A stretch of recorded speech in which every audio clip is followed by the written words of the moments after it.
It's decision day for an in-state target. Are the Tigers the pick? It's bonus coverage of Locked On LSU. Let's get it.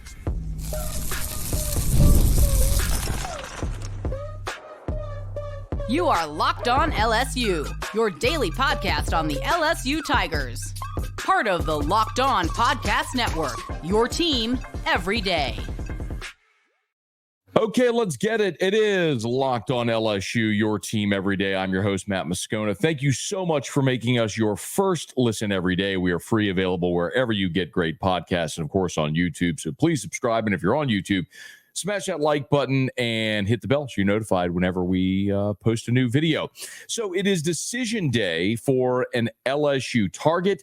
It was supposed to be decision day for an elite wide receiver who's pushed that decision back. We'll get to that in a smidge. And some pretty compelling evidence from On3 that LSU's recruiting class is lapping the field in the SEC. We'll get to all of that. We're glad to have you aboard with us here today. And our coverage is brought to you on this bonus episode by Game Time. Let me start with what we do know today, and that's that LSU is likely here on this Saturday to get another commitment for the class of 2025, and it should be their first cornerback. Now, the asterisk, of course, is that Jabari Antoine was once a member of this class, decommitted. It may still well be, but it's another in-state cornerback that is likely to pick the Tigers today, and his name is Jace Thomas, Jhase, Jace Thomas from Destrehan.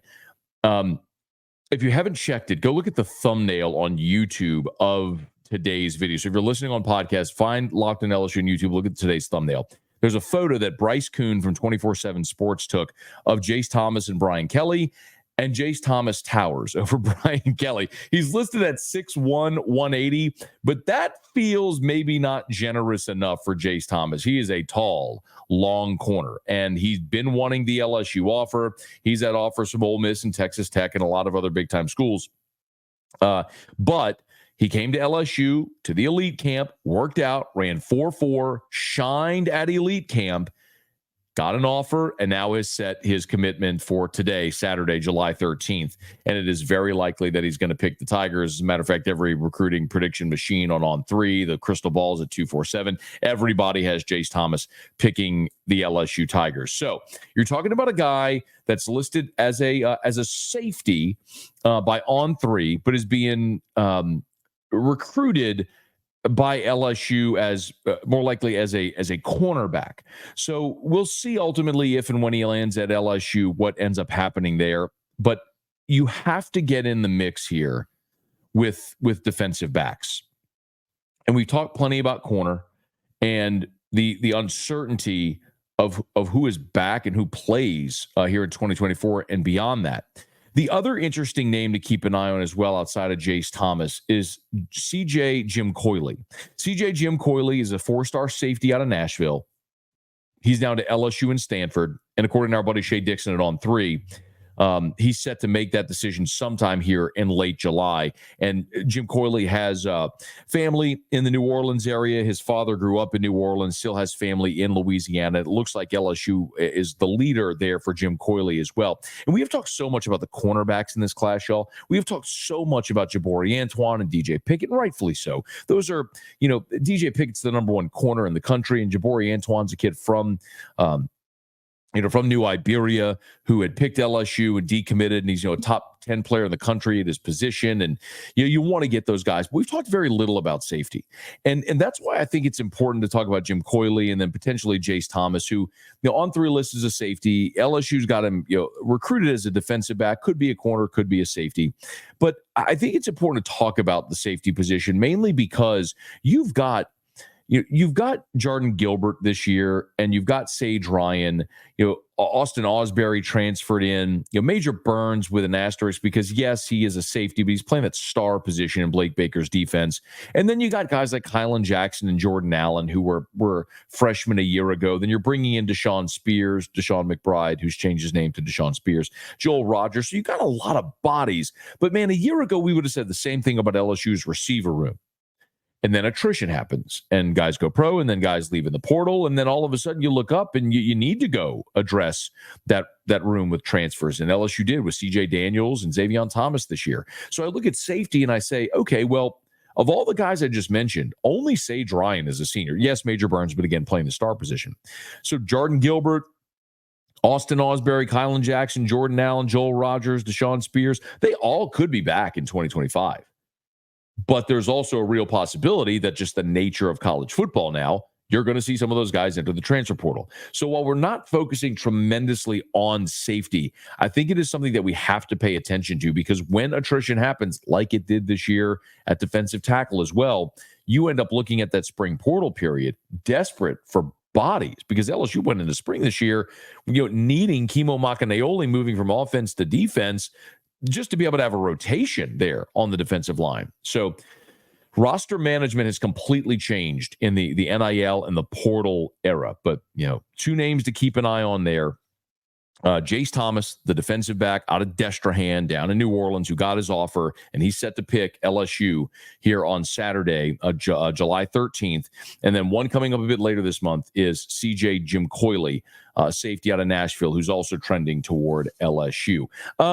There's another big name prospect who was supposed to pick LSU, we thought, on Saturday, but he instead has put off his decision. I do want to talk about that, so we'll get to that. But I also have to tell you, of course, our bonus coverage today is brought to you by Game Time. And boy, our partnership with Game Time has just been awesome. Game Time is the ticketing app that gives you complete and total peace of mind. When you go to the Game Time app and you search for seats, you can see the view from your seat on your phone before you buy the ticket. The all-in pricing shows you the total cost up front before you buy. And then you can buy tickets in seconds, like literally just tap, like 2 taps on your phone, and you could purchase your tickets on Game Time. I love going to sporting events, especially Major League Baseball during the summer. I'm going to be in Dallas for SEC Media Days on Monday, and the All-Star Game, Home Run Derby's Monday, All-Star Game's Tuesday. I might find my way onto the Game Time, see if I can go snag a couple tickets and see if I can find my way there into Globe Life to watch the All-Star Game. Watch Paul Skeens start the All-Star Game for the National League. The best place to do it is to download that Game Time app. So download the Game Time app today. Make sure you download the Game Time app. Take the guesswork out of buying tickets for Major League Baseball and all your favorite sporting events. Download the Game Time app, create an account, use the code LOCKEDONCollege for $20 off your first purchase. Again, LOCKEDONCollege for $20 off your first purchase. Terms apply. Again, create an account, redeem with the code LOCKEDONCollege. That's LOCKEDONCOLLEGE. Locked On College for $20 off. Download Game Time today. Last minute tickets, lowest prices guaranteed.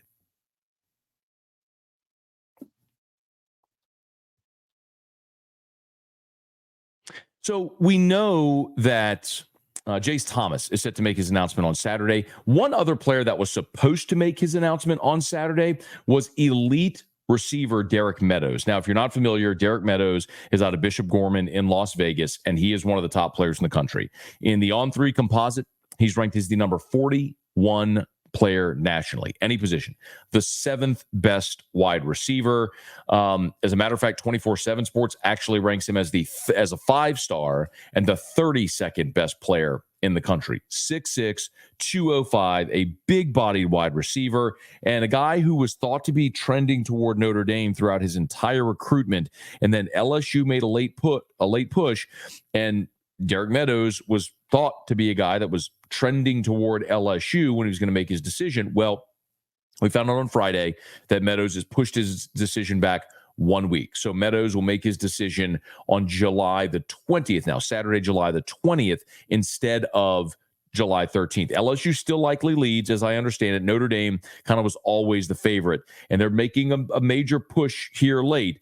Michigan, Bama are the other two kind of in the mix there, but this could be a major get for LSU. We're just going to have to wait another week to see if the Tigers can land Derek Meadows. And it's worth mentioning again, this needs to be a big receiver class in 2025 for LSU, because you're losing Kyron Lacey. You're losing Chris Hilton. You're very likely losing C.J. Daniels, Xavion Thomas, possibly Aaron Anderson. That's 5 right there. So you have got to replenish that receiver room this year. That's before we even talk about potential portal guys, younger guys who maybe don't stick around. You have got to go replenish that receiver room, and Derek Meadows would be a huge commit, both literally and figuratively. We're just going to have to wait one more week until we find out. Instead of July 13th, that decision now coming down on July the 20th. And one other thing that I wanted to touch on, speaking of Derek Meadows, who's got LSU and Alabama in the mix.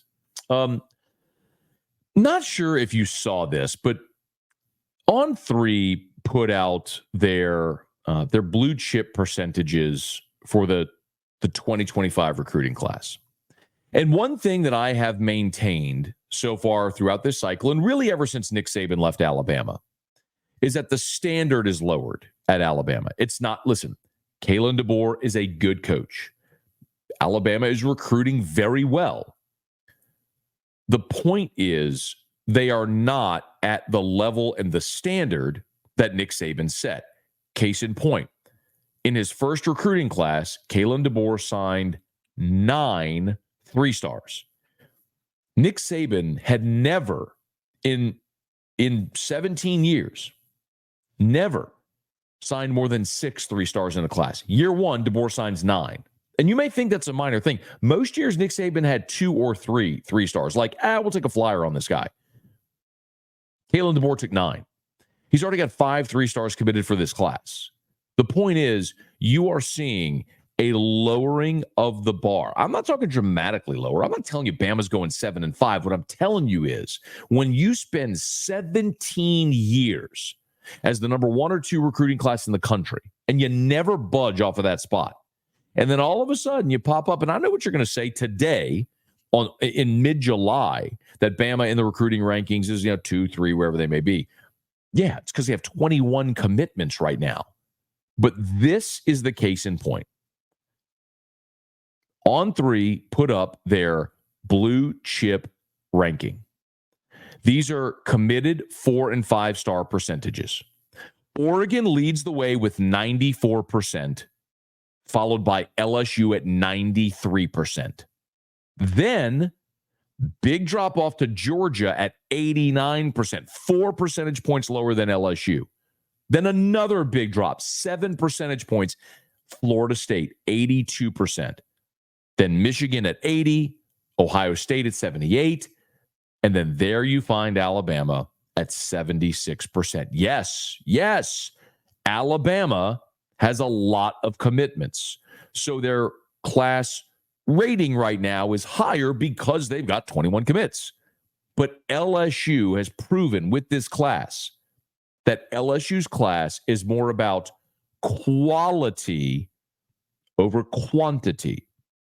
Yes, LSU's got 15 commitments in the class, but 93% of this class is either a 5 or a 4-star. Alabama is at 76%. So, yes, they have lowered their standard. Not dramatically, but they've lowered it.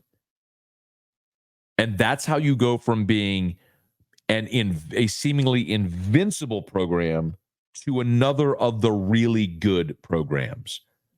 I'm not telling you Alabama's going to crater out.